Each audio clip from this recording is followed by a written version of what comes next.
లుచ్చానా కొడుకు 5 లక్షల భూముల 5 లక్షల కోట్ల భూమి ఎక్కడున్నదిరా?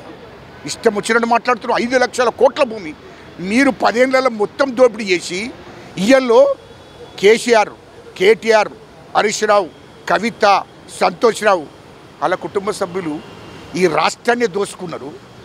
మరి మా ముఖ్యమంత్రి రేవంత్ రెడ్డి గారు ఒక్కడే ముఖ్యమంత్రి. వాళ్ళ తమ్ముల పేర్లు కూడా ప్రజలకు తెలియదు ఇప్పటివరకు. వాళ్ళ తమ్ముళ్ళు ఎక్కడుంటారో కూడా తెలియదు. వాళ్ళకు ఎమ్మెల్సీ కాదు, ఎంపీ కాదు, ఒక నామినేటెడ్ పోస్టులు కూడా లేవు వాళ్ళకు. అసలు వాళ్ళు బయటికే వస్తలేరు. ఒక్క ముఖ్యమంత్రి గారి కుటుంబంలో, మా రేవంత్ రెడ్డి గారి కుటుంబంలో ఎవరికైనా పోస్టు ఉందా? అది ప్రూఫీరా కేటీఆర్ను, అది ఒకటి ప్రూఫీ.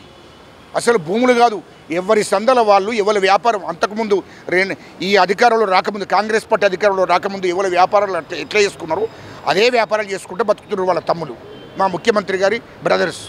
మా ముఖ్యమంత్రి గారు కూడా గతంలో ఏ బిజినెస్ చేసుకున్నాడో గదే బిజినెస్ మీద ఆయన జీవిస్తున్నాడు, బతుకుతున్నాడు.